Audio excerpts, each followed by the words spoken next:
I've worked the night shift for almost 5 years at a small gas station off the highway.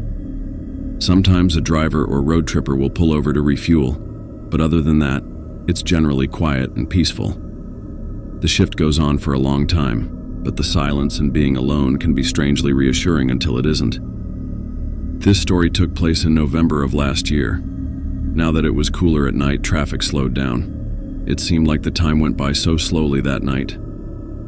I was sitting behind the bar reading an old magazine that a customer had left behind. I hadn't seen a car in almost an hour. It was about 2:30 a.m. Just as I was about to fall asleep, I heard the bell that goes off when a car pulls up to the pump. I straightened up, looking out of the window to see a beat-up old car parked at pump 3. The headlights were off, which struck me as odd, but I brushed it off. It's possible that the driver didn't want to stand out. Minutes passed, but no one got out of the car. I was used to people sitting in their cars for a few minutes, maybe checking directions or returning calls, so I didn't think much of it at first. But after 5 minutes, then 10, with no movement, I started to get a little uncomfortable. I stepped out from behind the bar and walked to the window for a better look. The car was old, covered in rust, and looked like it hadn't been properly kept in years. Still, no sign of the driver. No moving in the car at all. I thought about going outside, but something stopped me. I couldn't shake the strange feeling that washed over me. Instead, I grabbed the speaker and pushed the button. "Hey, are you planning to fill up?" I asked, my voice coming out more nervous than I meant. No answer. I waited a few more minutes, eyes glued to the car, but nothing changed. It was as if the car was empty. I told myself to stop being anxious, that it was probably some tired tourist who had fallen asleep at the wheel. But something deep down told me that wasn't the case. I walked back to the counter and grabbed my phone.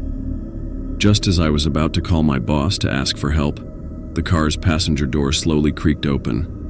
My heart skipped a beat. I watched as a figure stepped out of the car.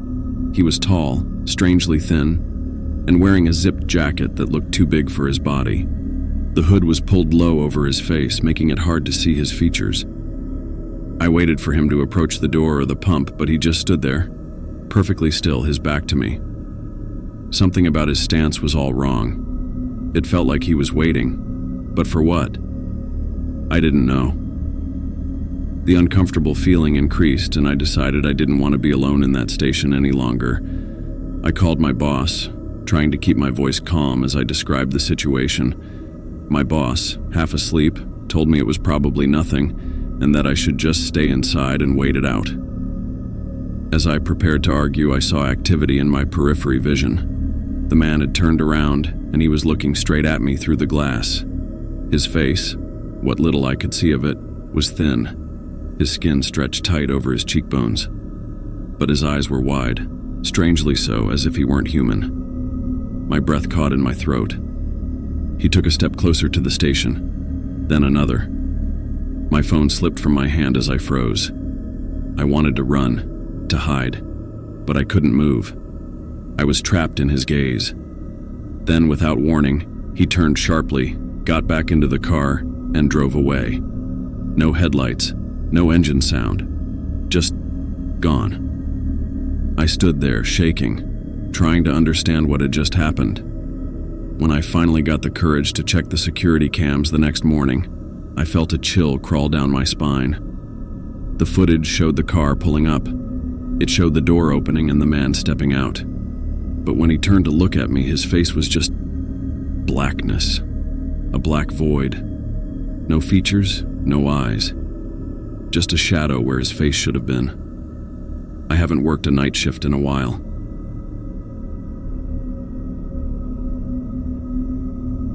It was a normal Tuesday night. I was covering for my friend at the gas station because he had an issue at home. We swapped jobs often, so I didn't mind. The gas station wasn't in a dangerous area, but it had this reputation. You know, the kind of place where old-timers tell you not to be there after dark. I didn't believe in any of that nonsense. Until that night. The night started normal enough. A few regulars stopped by for smokes and energy drinks, and the odd tourist came to top off their tanks. The clock ticked past 1 a.m., and the store was dead silent. That's when it happened. A customer's ding at the pump sounded, and I looked at the monitor. Pump 7 had a car at it. It was strange, though. The car was barely visible on the screen, like it was covered in fog or something. It looked like an old model, maybe from the 80s or early 90s. I hadn't seen one like it in years. I waited for the customer to come inside or at least start pumping gas, but nothing happened. The car just sat there, like the driver was waiting.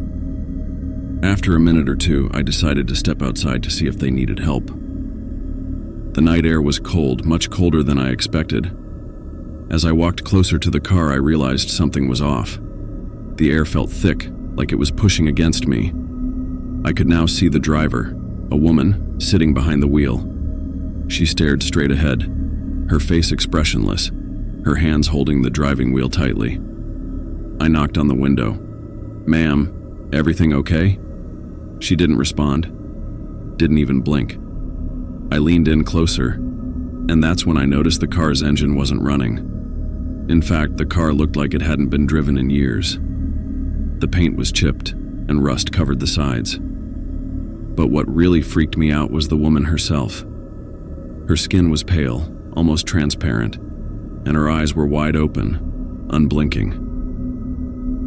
I stepped back, feeling a chill crawl down my spine. I quickly made my way back to the station, keeping an eye on the car the whole time.